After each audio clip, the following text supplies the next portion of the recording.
நேயர்களே, என்னடா இவ ஏதோ தட்டில் தேங்காய், பருப்பு, உப்பு, பெருங்காய பொடி, மிளகாத்தூள்லாம் வச்சுக்கிட்டு என்னடா சொல்ல போகிறா அப்படின்னு சொல்லி பார்க்குறீங்களா? ஆமாம், கரெக்டு. நாம் இன்னைக்கு பார்க்க போகிறது கொப்பரை பொடின்னு சொல்கிற தேங்காய் பொடியை தான். அது என்ன அப்படின்னு பார்த்தீங்கன்னா, போன வாட்டி புதினா பொடிக்கு அமோகமான வரவேற்பு இருந்தது. இதுலேருந்தே தெரியுது பொடிக்கு ரொம்ப பிரியமானவர்கள் நிறைய பேர் இருக்கீங்கன்னு சொல்லிட்டு. ஸோ அடிஷ்னலாக இன்னொரு 3 பொடி இந்த வாரம் நான் சொல்லலான்னு இருக்கேன். ஃபஸ்ட்டு கொப்பரை பொடி, அதாவது மெச்சூரான தேங்காயை தான் கொப்பரைன்னு சொல்லுவாங்க. அதில் தண்ணி பசையே இருக்காது. தண்ணி பசையே இல்லாமல் இருக்கிற ஒரு தேங்காயை தான் கொப்பரைன்னு சொல்லுவாங்க. இது ஆந்திரா ஸ்பெஷல். இதை தான் இன்றைக்கி நம்ம பார்க்க போகிறோம். இதுக்கு தேவையான பொருட்கள் என்ன அப்படின்னு பார்த்தீங்கன்னா, வறுத்த மிளகா வத்தல், அதுக்கப்புறம் கொப்பரையை நல்லா இது பண்ணி கட் பண்ணிவிட்டு நல்லா வறுத்து வச்சுக்கணும். சும்மாவே கூட பண்ணலாம், நான் வறுத்தோம் அப்படின்னா நல்லா வாசனை வரும். அதுக்கப்புறம் நம்ம புதினா பொடிக்கு பண்ண மாதிரியே உளுத்தம்பருப்பும் கடலைப்பருப்பும் வறுத்தது. அது என்ன அளவு அப்படின்னு பார்த்தி, இந்த குட்டி கப்புலங்க நான் எடுத்துருக்கிறது. இந்த குட்டி கப்பில்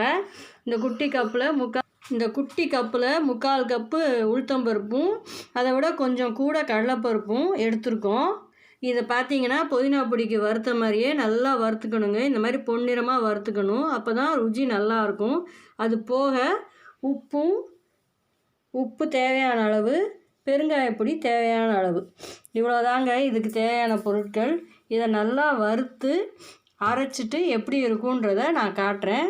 இப்போ அடுத்த பொடிக்கு நம்ம போகலாம். என்ன அப்படின்னு பார்த்தீங்கன்னா, கருவேப்பிலை பொடி தான்.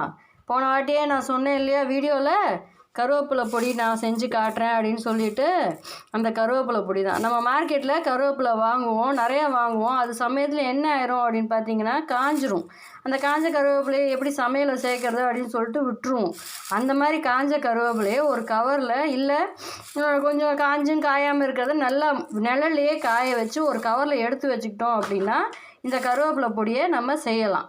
இந்த கருவேப்பிலை பொடிக்கு தேவையான பொருட்கள் என்ன அப்படின்னு பார்த்தீங்கன்னா, காஞ்ச கருவேப்பிலை, காஞ்ச மிளகா வத்தல், உப்பு, பெருங்காயப்பொடி, அதுக்கப்புறம் மிளகு, ஜீரகம், உளுத்தம்பருப்பு, கடலைப்பருப்பு ஆஸ் யூஷுவல். அதுக்கப்புறம் தனியா பிடிக்கிறவங்க தனியா சேர்த்துக்கலாம். தனியா வாசனை பிடிக்காது அப்படிங்கிறவங்க கொஞ்சமாக தனியா சேர்த்துக்கோங்க. ஏன்னா உடம்புக்கு தனியா அவ்வளோ நல்லது.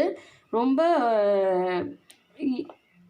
இதுக்கும் அளவு என்ன அப்படின்னு பார்த்தீங்கன்னா, இந்த கப்பில் 1 கப்பு மிளகு எடுத்துக்கலாம்.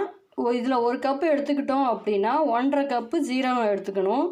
1.5 கப்பு ஜீரகம் எடுத்துகிட்டு இதுலேயே 2 கப்பு, அதாவது எந்த கப்பு நம்ம எடுத்துக்கிறோமோ அந்த கப்பில் 1 கப்பு மிளகு எடுத்துக்கிட்டோன்னா 1.5 கப்பு ஜீரகம், 2 கப்பு தனியா, அதுக்கப்புறம் ஆஸ் யூஷுவல் உளுத்தம்பருப்பும் கடலைப்பருப்பும். உளுத்தம்பருப்பு இதில் 3/4, கடலைப்பருப்பு இதில் ஃபுல்லும் எடுத்துக்கலாம். ஏன் நம்ம எப்போவுமே உளுத்தம்பருப்பு கொஞ்சம் கம்மியாக, கடலைப்பருப்பு கொஞ்சம் ஜாஸ்தியாகவும் போடுறோம் அப்படின்னு பார்த்தீங்கன்னா, அப்போ தான் அந்த பொடியோட ஃப்ளேவர் நல்லாயிருக்கும். உளுத்தம்பருப்பு ஜாஸ்தியாக போட்டோன்னா உளுந்து வாசனை அடிக்கும் அந்த பொடியில். அது அந்த அளவுக்கு நிறையா பேருக்கு அந்த டேஸ்ட் பிடிக்காது. அதனால தான் இது கம்மியாகவும் அது ஜாஸ்தியாகவும் நம்ம போடுறோம். கடலைப்பருப்பு கொஞ்சம் கூட போட்டோம் அப்படின்னா அந்த பொடியோட டேஸ்ட் ரொம்ப சூப்பராக இருக்கும். மிளகாத்தூள் என்னென்னா, மிளகும் போட்டு மிளகாத்தூளும் போடுறாளே அப்படின்னு பார்க்குறீங்களா? மிளகாத்தூள் ஏன் போடுறோம் அப்படின்னு பார்த்தீங்கன்னா, ஒரு ஃப்ளேவருக்கு தான். நம்ம அளவுக்கு நம்ம வீட்டோட காரம் அளவுக்கு தகுந்தாப்புல மிளகாத்தூள் கம்மியாக போடுறதுனாலும் கம்மியாக போடலாம். அது நம்மளோட விருப்பம்தான். இதையும் நான் அரைச்சி பொடி பண்ணி உங்களுக்கு எப்படி இருக்குன்றதை காட்டுறேன். அடுத்து நம்ம பார்க்க போகிற பொடி என்னன்றதை பார்க்கலாம். நம்ம வறுத்து அரைச்ச கொப்பரை பொடி, அதுக்கப்புறம் இது கருவேப்பிலை பொடி. இது பார்த்தீங்கன்னா தோசைக்கு, இட்லிக்கு எல்லாத்துக்குமே நல்லாயிருக்கும். வெறும் இட்லி மிளகா பொடி சாப்பிட்றதுக்கு பதிலாக இந்த மாதிரி சாப்பிட்டா டிஃப்ரெண்ட் டேஸ்ட்டாகவும் இருக்கும். சும்மா சட்னி அரைக்கிறதுக்கு இந்த மாதிரி பொடிங்க செஞ்சு நம்ம சாப்பிட்லாம். குழந்தைங்களுக்கும் விருப்பப்பட்டு சாப்பிடுவாங்க. டிஃப்ரெண்ட்டாக ஒன்று தொட்டுக்க கொடுத்துருக்கோமே அப்படின்னு சொல்லிட்டு.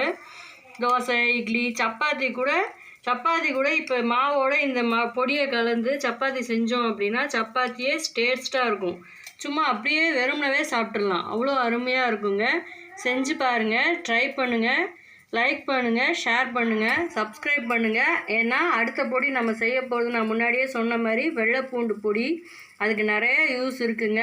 அந்த வெள்ளைப்பொடி செஞ்சுட்டு நான் எவ்வளோ என்னன்றதை நான் சொல்கிறேன்.